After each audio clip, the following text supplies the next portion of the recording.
Қорқыныш барлық адамға тән эмоция.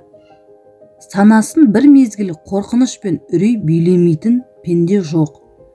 Қорқыныш мидағы өзін қорғау қызметінен туатын эмоция. Ғалымдардың айтуы бойынша, дүние жүзіндегі адамдарда ең көп кездесетін қорқыныштың біріншісі өлімнен қорқу, екіншісі өзгерістен қорқу, үшіншісі кедей болудан қорқу екен. Қай ойдан қорқсаңыз да, оны ойлай берген сайын қорқыныш үдей береді. Түйме дейді түйедей ету арқылы адамды қорғап жатырмын деп қорқынышты үлкейту мидың функциясының ерекшелігі. Кез келген қорқыныш мидың сізге құрған тұзағы. Ол қақпанға қалай түскеніңізді өзіңіз байқамай да қаласыз. Сондықтан менің миымның тұзағы деп түсініп, үрейіңізді басыңыз. Қорқыныштан арыла алмасаңыз, өмір бойы мидың құрған торынан шыға алмайсыз. Әркімнің қорқынышы әртүрлі болады. Әрі оны адамның миы өзі жасап алады екен. Аллаға жақындайын деген пендеге шайтаннан келетін қорқыныш болады. Сонымен бірге адамның нәпсісінен, тәкаппарлығынан туатын қорқыныш түрлері де болады. Қорқыныштың пайда болу себебін анықтайтын болсақ, біріншіден бұлыңғыр ойдан, нақтылығы жоқ пайымнан, белгісіздіктен шығады. Кейде дәл қазіргі сәтті емес, алдағы әлі болмаған нәрсені ойлап, өткен қателіктерге, сәтсіздіктерге бас қатырып, қорқынышқа ерік береміз. Адам өткенін емес, болашағын емес, осы шақты ғана ойласа, қорқыныш болмайды екен. Қорқыныш адамды артқа тартады, алға жылжуға мүмкіндік бермейді. Сол үшін қорқынышқа тік қарап үйреніңіз. Қорықпаңыз, қорыққанға қос көрінеді. Қорыққан нәрсені істеуге дағдылану керек. Сонда оның өзі мотивацияға айналады. Ол нәрсе соншалықты қорқатын нәрсе емес шығар. Ал сіз батылыңыз жетпей, босқа үрейленіп жүрген шығарсыз. Қорқынышты жеңе білу керек. Жаңа іс бастау деген сияқты үлкен өзгерістер алдында адамның қорқақтауы қалыпты жағдай. Бұл түп санадағы өзгерістің орындалуы. Бірақ әрекет етпеген адамды ешқандай өзгеріс те, табыс та, арман мақсат та өзі іздеп келмейді. Қиындық туса да, бастаған істі аяғына дейін жеткізуге дағдылану керек. Шешінген судан тайынбас деп қараған жөн. Қалауыңыз анық болса, жарты жолда жеңіле салу әділетсіздік. Іс бастаған адамды жетістікке тек табандылық жеткізеді. Мақсатқа жету, табандылық деген жақсы қасиет керек екенін ұмытпаңыз. Өзгенің орынсыз сынына, сіз сұрамаған пікіріне құлақ аспауға тырысыңыз. Мақсат сіздікі, сіз оны ешкімнен сұрап алған жоқсыз.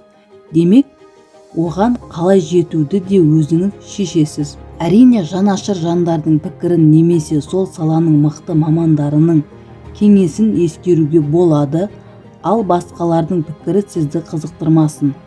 Кейде әлі іске аспаған жоспарыңызды жарияға жар салудың да пайдасы аз. Сонда ақыл айтқыштар, кедергі келтіретіндер, сіз таңдаған жолдан адастыратындар жолықпас. Жүрегіңізді жақсылыққа бөліп қойыңыз. Әлбетте, санамызды билеген қорқыныштың өзін пайдаға жаратуға болады. Мысалы, өлімнен қорқуды айтайық. Ұшаққа отырсақ, жанымызды шүберекке түйіп, қорқып отырамыз. Не болмаса жүзе алмаймын деген желеумен суға түсу қорқынышы болады. Шындығында, бір адамның істегенін басқалар да істей алады. Тек жаңағы қорқыныш деген нәрсе адамның бар мүмкіндігін шектеп, қатырып тастайды. Қорқыныш адамды тежейтін нәрсе. Ол әрекетсіздікке апарады. Соған ұрынбау үшін ең әуелі қандай қорқынышыңыз бар екенін анықтап алу керек. Оны анықтап алмай, қорқыныш пен үрейге, күмән мен күдікке батқан санаңыз ешқандай идеяда, шешімде, нәтижеде бермейді. Алға қойған мақсатыңыз тығырыққа тіреле берсе, түрлі қиындық әкелсе, ми міндетті түрде қорқыныш сезімін оятады. Демек, белгілі бір істі ми қисынсыз көп қиындық тудырады деп қиындатады.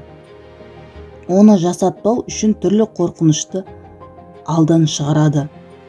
Керісінше, мақсат адамға қуаныш пен жағымды көңіл-күй сыйлайтынын білсе, ми адамға мотивация береді. Демек, қалауыңыз анық, шынайы болса, оған жеткендегі соңғы нәтижесі сізге қуаныш, бақыт әкелетін болса, ешқандай қорқынышқа жол жоқ. Адам миына жағымды эмоция, қуаныш, шаттық сезімі маңызды. Кез келген қорқыныш қызмет етуші, оның атқаратын рөлі бар.